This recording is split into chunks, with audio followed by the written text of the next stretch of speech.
Hi there, I'm Donna Reiners, and I'm Craig Reiners, Donna's husband. Bro Henry asked us to do an interview for the marriage seminar he's having. And so, first of all, we just want to say welcome to the Bro Henry Harris Show and you. And we are your hosts, Craig and Donna Reiners. And we're not fancy. And this segment that he's doing is on marriage. And so, first thing Craig said was, "What's our set of questions?" I said, "I don't really have any," so I made some up real fast because he's more comfortable with structure, and I'm more comfortable being on the fly. Go figure. Yeah. So how long have we been married, Mr. Reiners? We've been married long enough. We've been married long enough. No, we've been married about almost 20 years. 20 years in June. Mm-hmm. Yep. And is this our first or second marriage? This is my second marriage. And this is my final marriage. That's right. And what would you say is our strongest struggle over 20 years? I think, personally, we struggle with working together sometimes. We approach things differently and have different expectations of each other. And sometimes that just ends up blowing up in our faces to the point where you blow up, me blow up. Where we walk, I walk out because I know it's like sometimes it's better to walk away and not continue to let the fire burn. Keep adding fuel to the fire. And of course, my fuel is, dude, is you walking away, like run away and shut down? And he's like, I am not shutting down. I'm like, yes, you did. You just shut down.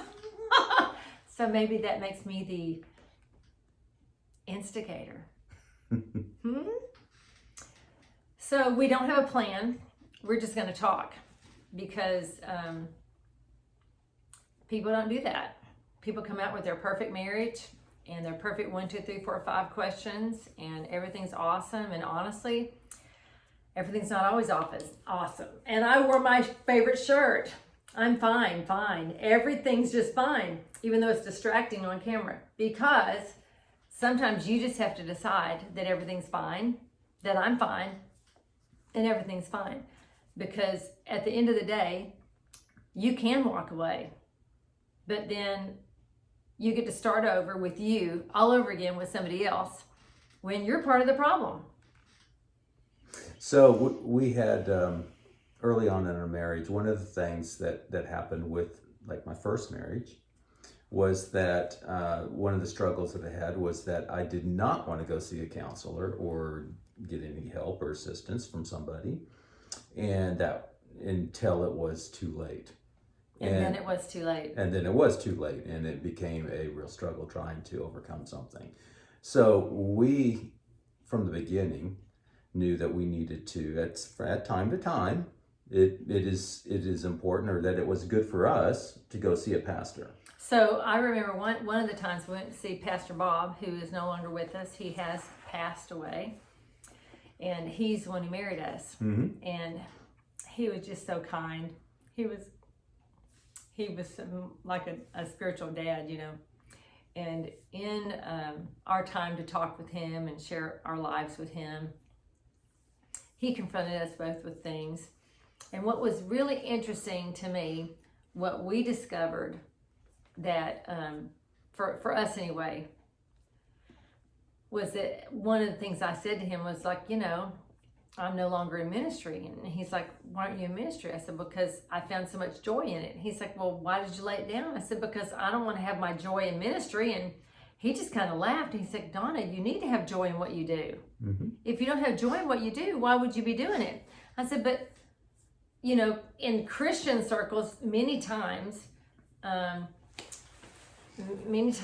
religious circles, Christians will say, well, you just cannot find your joy in what you do.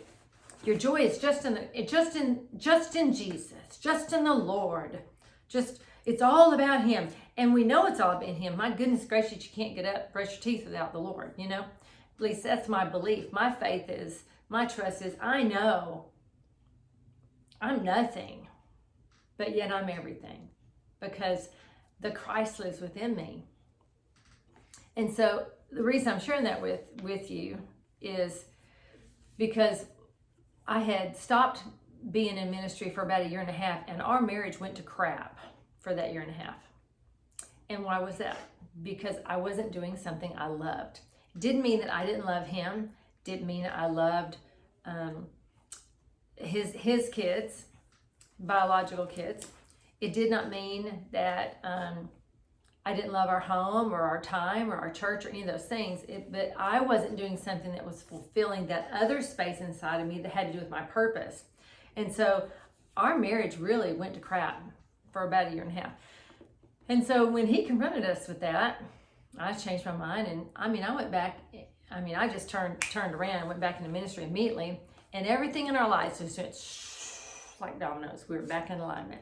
Well, one of the other things he said was that one thing that you have to continually remember is that we are for one another and not against one another. And we have to, at times, kind of always step back to that. It seems like we get to the point where you're just so angry or you're just so fed up. And then you realize, wait a minute, I know that she is for me more than anybody else would be for me. And she's not against me. So how can we work this out and talk this through? And so then that becomes really the basis of how we restore things. Yeah. And based on that, without going into a lot of details, sometimes you can work in the corporate arena when in corporate America or corporate whatever country you're in, sometimes that culture doesn't lend itself for you to trust everybody around you because everybody's out for number one, right? And sometimes I would feel like he would come home with this attitude. It's just like this culture of you're against me. Even though, honestly, people at work aren't against him. Now, I'm talking years ago also. But it's like really what he said, if you don't know the person that you're living with is for you, and if you're accustomed to being in a culture all day long with people that are out to get you or out to undermine you or out to prove that they're better than you or whatever, that competitive streak that takes place in the work arena, right? There's a work arena. You can come home with that thing inside of you, and all of a sudden your home becomes just like your work. And so some of the times I would need to say, hey, look, whoa, I am not your workmate. I get a different level of respect. I get a higher level of respect because I'm the one who said yes, And, we have friends now. We've had some friends who've ended up in situations with their spouses where, they would have to wipe their behind or, feed them or what have you. Because real life happens in marriage. Real life happens in a real relationship, And so there have been times when we would be like, whoa, let's stop and let's reevaluate what's going on here. This is not that big a deal, whatever is happening, right? Because the real truth is, you get hit with a real challenge, with a real problem. That's when you have to really gear up and remember, hey, I'm for you. You're for me. We're not against each other. And you have to almost like break it off of yourself. You have to just break it off of the environment sometimes so that you can even think clearly and hear clearly and not make decisions out of confusion or that competitive thing that comes in or anger or any kind of even sadness, or grief or things of that nature. And part of it that I think is, especially as a guy, when you come home from work, and I'm always in this problem-solving mode. And sometimes it isn't the problem-solving mode that she needs me to be in. She just needs me to be there. And that's hard for me. When I say that sometimes, just working together becomes difficult, That's because I go into this problem solving mode and I just want to solve the problem. And I'll show you, here's how you fix it, and here's how we make this work. And her mindset doesn't always mesh up to that. And I think it's really, her mindset's different in her approach to things. She just wants me literally just to stand there. I don't even have to say anything. Sometimes it's just, oh my gosh, that's so true. That and it becomes frustrating to me because it's like, well, you just click here. I'm like, sit here with me while I figure it out, and he just wants to do it for me. I go, quit doing it for me, and then he'll just walk away because he's not doing it, because he has to do it all day long, and that's what he's used to doing. I'm like, I don't want you doing it. Well, just can't we do it together? And he's like, you don't need me. I know you don't need me, so then why do I need to stand here? Because I like his presence. Because I enjoy his company. You know, when we first got to know each other, well, I saw him at church. Okay, so we're not going to go into this long story, but people always ask me, well, how did y'all meet? And I used to be on the worship team years ago. And I would see outside, you know, you see people who are worshiping, and he would always be, you know, somewhere really deeply in worship, like deeply expressing himself in worship. And I noticed that. And I was drawn to that. And one day I saw him when I was walking down the hallway, and I looked at him and I said, you're a man of prayer, aren't you? And he said, why, yes, I am. And I said, well, we have intercession twice on Sundays at 7 and 4. Would you like to join us? And he said, well, yes, sure. And I'm like, okay, come on with me. And I took him with me to intercession. And then God basically took me out for the next year. And he got to know everyone, etc. Anyway, why did I tell you that? Oh, because that's how because after that, before God took me out of the intercession thing, we really started getting to know each other. We were friends. You know, we had conversations. We talked about everything. You know, we just got to know each other, right? You just get to know somebody, having conversation. And sometimes you feel after being married for a while that you've forgotten that part. And sometimes it's just because marriage becomes busy. You get busy in your day-to-day life, and you get complacent in just being there, and it becomes easy, right? Oh, I'm marriage is fine. Our marriage is fine. When she's crying out saying something's wrong. Where's our intimacy? Where's our time together? Where's our date nights together? Where's our time to just talk? Have conversation, you know? And then I think that's why I really looked forward to when we would just take long drives. You know, we just visited a family member who's not doing well. And she's in hospice. It was a 5.5 hour drive. I tell you what, I looked forward to it because I knew we would do some talking. Now, granted, this time I did some working on the way because, you know, when we first got married, I wasn't working. And I looked for jobs, and I looked for something that would be satisfying. And honestly, a couple of jobs I did find, they just were not satisfying. And he's like, you need to quit. And so I did.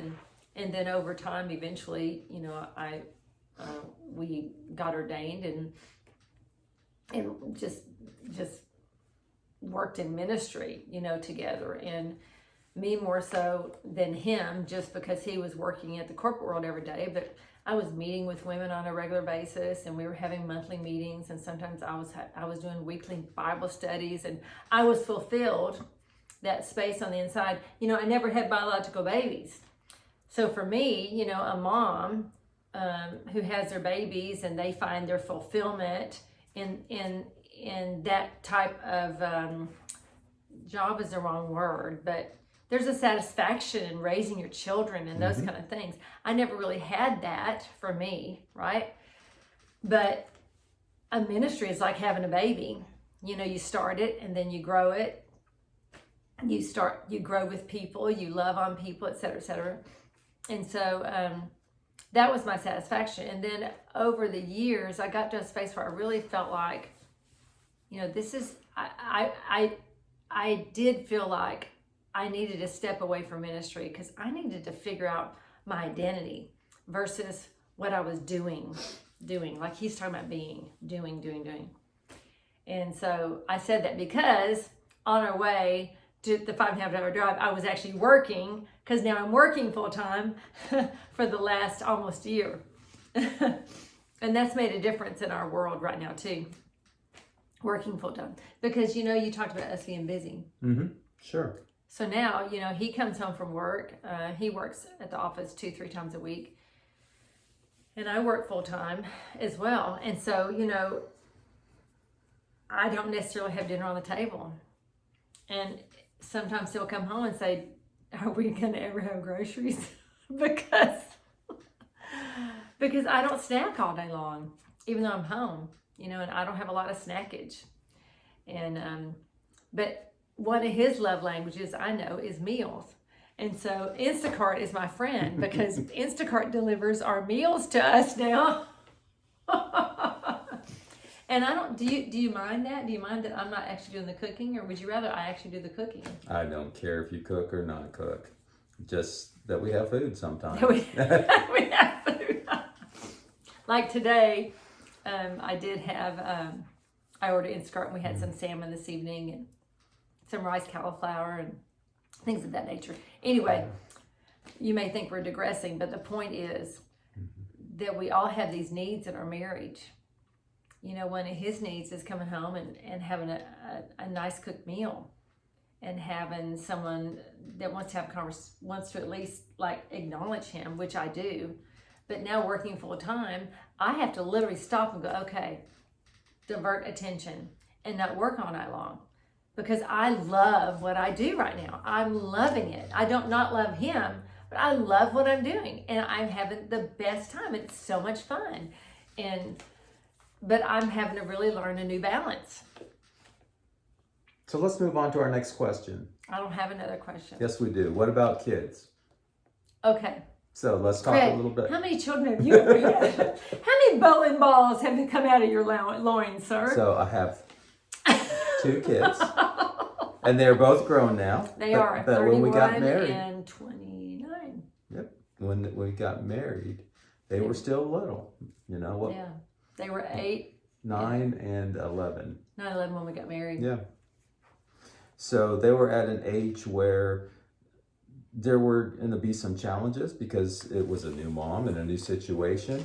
But also it became a time in our life where, we could grow and get to know, the kids could get to understand Donna and grow because of some of the things that Donna brought to their life. And we look back now and we see that the influence that Donna had on Chelsea and Chase, that I hope it was positive. Sometimes I wonder. I wish they were here. They could tell you themselves.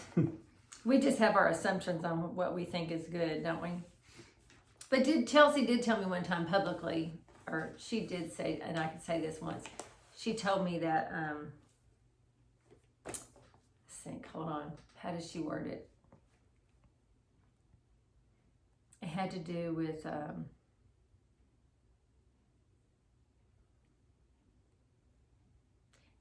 it'll come to me in a minute. I'm sorry, but I'll just say when the kids were little, I really did not know how to relate to them. I asked God. I'm like, God, show me how to relate to them, please, Lord, because I didn't know anything about children, and I didn't feel like I connected well with Chase at all. I just didn't feel like a very good second mom. I did the best I could, And with Chelsea, I feel like I connected a little bit more. I made intention with both of them. One of the things I said to them early on was, I gauged some of our mistakes as like let's say we're going to be late to school. And I'm like, and they're in a panic. I'm like, we don't do it. We're not late all the time. And in 5 years from now, is it going to matter that you were late from school that you were late to school today? Is it really going to matter? Because to me, in my heart, to me, it's more about the memory than it is about the exact perfection about our lives every day. Yeah. And with the kids, as a parent, it's important that we basically raise our kids up. Like it says in the word, raise your kids up in the ways of the Lord, and they will not depart from them. Even though sometimes they go a long way around, or they will take a detour. And didn't we? And don't we sometimes? And don't we all? But once they really started to see that the genuine faith that we walked out and who we really were as parents, even though we may not have been perfect parents, we weren't, but we loved them, still are, and still love them. And the thing of it is now we're able to have real conversations, be in a relationship with them. Chase calls our son calls me up, and he wants us to get together, and we go over and see our daughter and our grandson now, and her husband, and we have a great time with them. So, it's really, really good that, as parents, that don't think you're messing up. Yeah. Just love your kids, love each other. Do the best you can. And equip them as best you can, right? So that they can actually find their way as they get older. And remember that also, when you're a brand new mom and a brand new dad, I'm sorry, but you do not have any clue what you're doing. Zero. I mean, you want to act like you know what you're doing, and you think it's all well, but honestly, none of us know what we're doing. We need to behave like we know what we're doing, because we need our kids to grow up feeling secure, because they're not going to feel secure if you don't feel secure in your actions and that kind of thing. But the truth is that we're all just trying to figure it out. And by the time you figured it out, you've had some of your biggest fails with your kids. And I want to encourage you that, now it's almost 20 years, and there's some things I see and I go, wow, that's a positive thing. And I know that I'm part of that positive thing. And I'll be honest with you, there's some things I'm like, whoa, that's a negative thing. And I'm pretty sure that's part of my negativity that came into them, because 20 years ago, I was a different person than I am today, Hopefully we're all maturing and growing and developing an area of love on the inside. It's all about the love. It's not about the perfection. And I know it seems like we're all over the map, and it may be that Henry decides not to even film it and not to even show this. And if so, well, there you go. So, but I want to just tell you that none of us are perfect. And it's all about developing the love of God inside of you. It's not about your perfect behavior. And that's one thing that in our marriage, I think that it helps us come back to that place of union, because we know, like you said, that we're for each other, and you've got to believe that your kids are for you. And if they're not for you today, you got to believe that they'll be for you another day, when they maybe pass through that valley of, I don't like you, or I don't care about you, or I want nothing to do with you, or I'm trying to find my way, or all those things where they separate from you because they're trying to figure out who they are, and they don't want the influence of anybody else around them while they're figuring out who they are, and so those aren't negative things and bad things. So don't take those things personal. That's them finding out their way. That's them maturing and growing. Didn't you tell me a story once? When you weren't talking to your mom or something, your dad called you on the phone or something. Yes, I remember that story. I remember that time very well. So, it was during my first marriage, and we had kids, and I actually made the mistake where I had kind of turned my affection towards her parents and her family, to the point where I didn't even want to see my family and my mom that much. My mom at that time, there were some situations and controlling things, and which we all have. We're all growing and maturing, and I didn't want to deal with it. And my dad calls me up and says, Craig, you need to call up your mom. You need to talk to your mom. You need to make sure that you stay in connection with her. And sometimes as a parent, you do need to just come back. Even a semi-grown adult child needs to hear from their dad that says, you need to call your mom. Yeah. You need to do the right thing. And sure enough, I needed to do the right thing. And through that time period, I reestablished my relationship with my dad, my mom, and to the point where we have a great relationship. We have a wonderful family. I had a wonderful family growing up experience. It's not like I had a terrible childhood. I had a wonderful childhood. And so thankful to grow up in a family with two loving parents. And they loved God. That loved God and pursued God. And they pursued a richer relationship with God, because you had told me they were Lutheran, and then they went to go to the Baptist church, and then they went to go to they were searching along the way for these giftings and this relationship, and they had a relationship with the Lord, but they wanted more. They wanted the more, and he grew up with that thing inside. Hey, there's more to God than meets the eye. Absolutely, and the thing of it is especially growing up in a Christian home, after a while you think you know it all. And you think, well, I know the Bible, I know the Christian words to say and the songs and all that stuff. And then when my marriage crumbled, Not this one. My first marriage, when it crumbled. We've had rocky, but we haven't crumbled. but what happened was I realized that I had stepped away from the faith that was planted in me. Yeah. And when that changed, when my mindset when that changed, everything started to fall back into place. Yeah. And God literally brought me full circles, 360 degrees, all the way back around, kind of almost back to college, where you were at the dorm director. True. Back to college, but she's a dorm director at this point. I'm a grown adult. 20 years ago. And 20 years ago, and 21.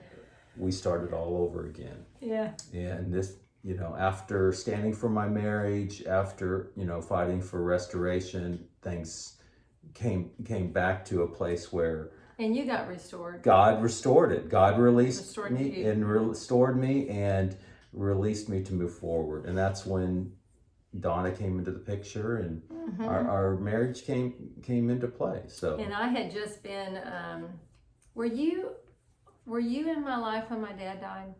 No, I was just right after. That was right afterwards. Yeah. So my dad had just passed when Craig and I got to know each other. And I'd also lost a real close friend as well in that same 6 months time frame. Mm-hmm. And I grew up, I didn't grow up with a great faith, honestly. I grew up with a mom who read books by what Christian authors say is would be a false prophet and that kind of thing. Yet she came to know the Lord in a real deep way, reading one of those books that is deemed as off topic, because it talked about the blood of Christ and the sacrifice that Jesus had made on the cross. And she came to know the Lord. And then at 10, she introduced me to the Lord. And then my mom died when I was 18. And so, I had a different lifestyle than he did. I had a different upbringing than he did. I was left to be with my dad after that. And my dad was lost. My dad was confused. My dad had no idea who he was. And he was not there for me one iota. Not one iota when my mom died. And so I was searching. And I married the man that I'd gotten to know in my senior year of high school. And then we'd gone to prom together. And then I got married when I moved to California. And then anyway, all that to say, we didn't know who we were, what we were doing in that first marriage. And then came home to Texas, and then I was single for 12 years. And then I met the Lord in a real way. A real way. I was introduced to him when I was 10, but I really came into a committed lifestyle with the Christ when I was 30. And so I know we're here talking about marriage, but really sometimes you just need to know somebody. If you're looking for tips and tricks and all that kind of stuff, there isn't any. Man, sometimes it's duke it out. Sometimes it's cry it out. Sometimes it's hug it out. Sometimes it's talk it out. Sometimes it's walk away so that you don't say things that are damaging to one another that you cannot ever take back. Mm-hmm. You know, that you can't ever take back. Because let me tell you something, anger is a strong enemy. And you can find yourself saying words that make you so uncomfortable after that for sometimes weeks and sometimes maybe even years because it came out of your mouth. And then you've made your spouse uncomfortable and they just wonder, do you even want them? Do you even want anything to do with them, you know? And we've encroached, we've broached those a few times out of anger. You know, we're just deciding to be straightforward, honest instead of having the 1, 2, 3, 4, 5, 6, 7, 8, 9, 10 tips for the marriage. You know, and because real life is difficult. Real life is driving 5.5 hours to go see a family member who has not ever really led a real positive life, knowing that it might be the last time we ever see her. Real life is a family member that's my sister, who sometimes, you know, is not able to walk on her own or able to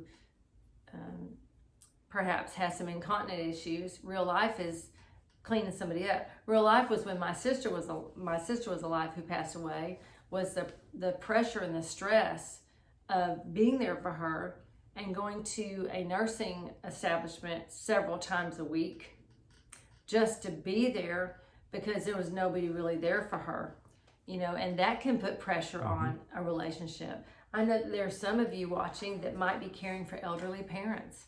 You know, I'm 60 this year, and you might be in your 30s and your parents might be my age, or you might be my age and your parents might be in their 80s and 90s. And those are pressures as well. But if you don't know that you're for each other, if you have not decided, like deep inside, that you are for your spouse, no matter what, then I'm telling you, when the real stuff happens and the real stuff hits, you won't know how to stand. You won't know how to handle the pressures of real life that come in. Mm-hmm. You know, one of the things that I learned through my past was when I had really just kind of walked away from the Lord and realized, thinking that I knew it all. I didn't know anything. And what was important was that you realize that marriage is so critical, that only way you can sustain a marriage is that you have your spouse and you together and with the Lord. You have to have a strong church family and have that relationship with Christ. Because if we don't have that prayer time, which we sometimes fall down on. We don't always have the best prayer time or have been. Which really irritates the fire out of me, quite frankly, because when we first got married, it was all about intercession. I mean, heck, he asked me to marry him at the altar during intercession, guys, during prayer. And, you know, one thing is one of my, is it mantra, or when you have a saying of your own, one of the things I teach on frequently is your greatest strength is your greatest weakness. That they're the same. If you're in our prayer life is one of our greatest strengths, the greatest strengths of our relationship, but it's also one of our greatest struggles. Yeah. Keep going. And that sometimes we don't keep up with that like we should. And that becomes actually a point where things start to fall apart. And see, I believe that having that commonality with the church is one of those places that you can always stand back on. You can always move back into. For instance, you get to a point sometimes in marriage, you don't even know each other anymore. One, you know, sometimes because you're busy. You're busy. It's either you're busy with work, busy with kids, busy dealing with situations, you know, dealing with family members, you know, and if you don't have that commonality, if you don't have that one place of commonality that you can return to and re-stand on, and then have ability to have those connections, for instance, having Pastor Bob to talk to, and Pastor Darren to talk to. I know, we missed Pastor Darren. Yeah. Pastor Darren was really... He was awesome. He's awesome. But, you know, he shot straight with us, and we could shoot straight with him, and just cut to the chase real fast, and we're like, oh yeah, that's a good idea. And sometimes it's not even the pastor. Sometimes it's the other people in the church that become your friends. And keep in mind, we're not saying you've got to have just a church, like a church building. It's the relationships you have with one another, and they're important. And when you don't have relationships with each other, when you don't have a space that's safe, and I'm not saying you tell every little tit and tattle to everybody. Oh my gosh, don't be a fool, you know? Don't turn a prayer time into a gossip. But it's helpful to have a community where you have a safe place to be with them. You know, because when you are totally alone and you have nobody to talk to, I'm talking to this person about him, he's talking to that person about me, so we can figure it. No, I'm talking about when we don't have a safe place where we can just be ourselves and share with one another. That can turn into dangerous water when all hell breaks loose and trouble hits your doorway. Yep, absolutely. So we've talked about having time together, right? We've talked about which we're not always good at. We're kind of giving you a peek into our closet. We've talked about kids and some of the challenges around kids, but establishing some good practices and demonstrating life in Christ in front of them, it changes everything in the future. It really does. But the other thing is this. Who you are today is not going to be who you are 10 years from now. That's what I remember Chelsea saying to me. Mm-hmm. I remember once telling her that I was so deeply sorry for how hard I'd come across. You know, they were young, but I didn't know anything about children. All I knew growing up was my way or the highway from my dad. That's all I knew. I didn't know any other way. And I remember once, you know, when she's an adult and she's already married, I remember saying to her that I realized how harsh I'd been. You know, I wasn't abusive. I wasn't mean. None of those things. I recognized my heart was harsh because I didn't know what I was doing, and I felt so uncomfortable, and I didn't know how to be a second mom, you know. And she said to me, she said, Donna, who you were then is who I needed then. Mm-hmm. And who you are now is who I need now. And that impacted me. And so I want to encourage you, who you are today is who you are. You can't be any different. You can only be who you are today. And you're going to be different 5, 10, 15, 20 years from now. Mm-hmm. So have grace for yourself. Have grace for you to change. Have grace for your friends to change, your spouse to change, your children to change. Have space for you to turn into another person. Have space grace to say goodbye to who you used to be and turn into a new person. Mm-hmm. Go ahead, honey. And it's one thing I always hear. I hear people say, well, you'll never change. People never change. They're always the same. That's not the case. No. We do change. We do change. We do grow up, and we do learn things, and we can change and become better. And really that becomes out of relationship with God. Yeah. Learning a relationship with one another. It's like, you know what, we went through a period of time when we weren't going on date nights anymore because you get busy. And what did we do? And we were exhausted. You get home, you're like, oh, I'm going to bed. It's just exhausting. And we started a weekly date night. We did. And we continue doing weekly date night. We do try to do our weekly date night or get out, just to get out, have dinner together, just to be out. Or walk to the mailbox, you know. Get out whatever together. You can do. And sometimes that's all you need to do. And so it helps to build that. But that's part of that time element. And I know we're getting running short on time here, but one other thing, so we talked about time, relationship, We talked about kids, and we Marriage. talked about the walking with the Lord, right? And And I want to say that this might be a different place, but listen, you got to trust you hear from the voice inside, y'all. I know I get criticized because I don't always use the name of the Lord when I'm talking about the voice within, but I know that's who lives inside of us. Mm-hmm. Trust the one who lives inside of you. Trust that voice inside that's leading you into integrity, into truth. If there's a thought leading you away, running away, shutting away, all this, that's not the voice of truth. Trust that voice inside of you to lead you into loving the person that you're with and loving yourself more completely. Okay, excellent. Last thing I'm going to bring up is, what about money? Oh my God, money, sex, rock and roll, and drugs. Just kidding. No drugs. No drugs. Yeah, money and sex. We didn't talk about sex. We won't talk about sex this time. We'll talk about money. Yeah. Good Lord, money. Well, go ahead. I'll tell you what I think. Go ahead. I'll tell you what I think is a major warning in a marriage. If your money is completely separate from each other. Mm-hmm.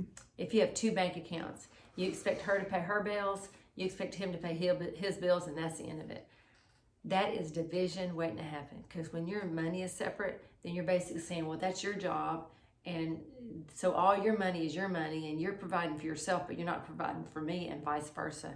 That's a dangerous place to be. And if you came out of a relationship where maybe you were screwed over, maybe all your money was taken or something, and you don't trust your spouse, whether it be the man not trusting the woman not trusting the man, it might be difficult to go into that, but you've got to have some kind of unity and a level of trust, or you will not make it. Right, and trusting with money is one of those big things. It's big. And part of the thing in order to establish trust is to actually talk about some of those things, about spending, working together on spending. Paying bills together, which we don't do, by the way. I'm still bugging him after 10 years, but we will eventually. Because he's so good at it. See, there's some things I do and he doesn't do, and something he does that I don't do. And that was partially because I had run into some of that before, where I kind of ignored that before. And plus, he didn't want me to have the pressure.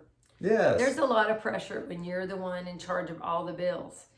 And then, I used to be worried, oh my God, if something had happened, or a hospital bill, or a doctor bill, or something was going on, I'm like, I would just be worried, sick about it. And Craig's like, I don't want you worried about those things. I don't want you stressed over those things. I so appreciated that. Right, and it becomes our money instead of just his money or her money.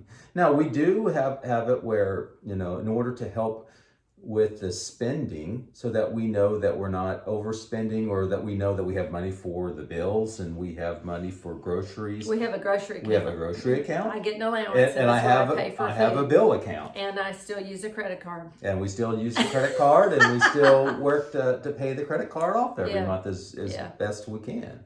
Anyway. But that's kind of, we just work together to make sure that money isn't an issue. But money can be a big issue in a marriage. It's a huge issue. Oh my. So anyway, we hope this was interesting to you, interesting for you. I would say that the most important thing in a marriage, from my perspective, is to remember that one, to me, the purpose of marriage, the purpose of any relationship, is to develop that place within you where you are loving the person with you unconditionally, and that you're loving yourself unconditionally. So that means you're having grace for yourself and you're having grace for them. What does that mean? That means you're forgiving yourself and you're forgiving them. That means that if you make a boo-boo, you're forgiving. It means that you're already forgiven. If you make a huge boo-boo, that you're already forgiven, and there's grace for that. I remember once years ago, Pastor Bob and Sherry talk about how they had this, he had asked her to pray about something that he wanted to talk about regarding finances. And it was some kind of investment. And she came back to him and said, well, this is what I feel like the Lord said. And he's like, well, that's not what I got. Go back and pray again. And so he didn't trust what she said because he wanted it his way. And then she went back and she came back and said, I really feel like this. And he's like, well, I don't agree with that. And then he did what he wanted without her advice, basically contradicting what she had said. And I'm not all the particulars, but the bottom line was that it turned into a fiasco. And when it turned into a fiasco, at the end of the day, her attitude to him was this: well, this was us. We failed. We faltered. And he's like, but I did. He's like, no. When you fail, I fell with you. When you made that mistake, I made that mistake with you, because they understood union. They understood that they were one, whether the good, the bad, the ugly, the success, the rich, the prosperous, that you're one through it all. Mm-hmm. So to me, it's the unconditional love of God for yourself and your spouse that will get you through rough times, because it will keep you in union. That's one of my thoughts for Absolutely. Our closing comment. What is your thought for the closing comment? And if you don't like this, we'll do another one, bro. Anyway, I think that's it. I think that's it. I think it's the union that you have, and it's the relationship with the Lord. That's important. And then it's the union with one another, and the trust, learning how to trust and to be for one another. And sometimes that means you have to lay down your pride, and you need to ask for forgiveness, and you need to just chill out and not shift blame to one another. And my dad said, I think right before we got married, he told we should have brought that. Where is that? He said to Donna, he said, some battles aren't worth fighting. You do not have to win every battle. In fact, you can win the battle and you can lose the war. Yeah. And the thing of it is you can win the battle and you can make your point and lose your marriage. And sometimes it's just not worth that. So sometimes this is where grace, as Donna was saying, comes in. You have to have grace for one another and just let some things go. Sometimes you need to talk things through and not just let it go, but sometimes you need to just, what battles are worth fighting? There's certain ones that you need to, that just. What do you mean worth fighting? Like a battle, like what are you saying? Like groceries. The Instacart. Do I care that Donna goes and Instacarts, or do I care that I go spend 4 hours in the grocery store and plan meals and all that stuff? I don't care. I'm not going to make that a battle. Now, I will bring up, that I want groceries in the house. I would like to have something Can to you eat. See how COVID did a number on us? But some of that's not a battle that I need to have. It's not worth fighting over. No, it's not. Sometimes you just need to take a deep breath and hug it out, guys. Just hug it out. Because life's too short. And it could all end tomorrow. So love yourself and love your spouse completely, unconditionally. Oh man, I had one more thing. Can I say one more thing? Mm-mm. Hurry. One more thing. This is huge, and this could be a huge conflict with people. The other thing that goes with getting married is you don't just marry one another, you marry your family. I married his family, he married my family. I have a sister who's a widow. I have another sister she cares for. And he basically married us as well.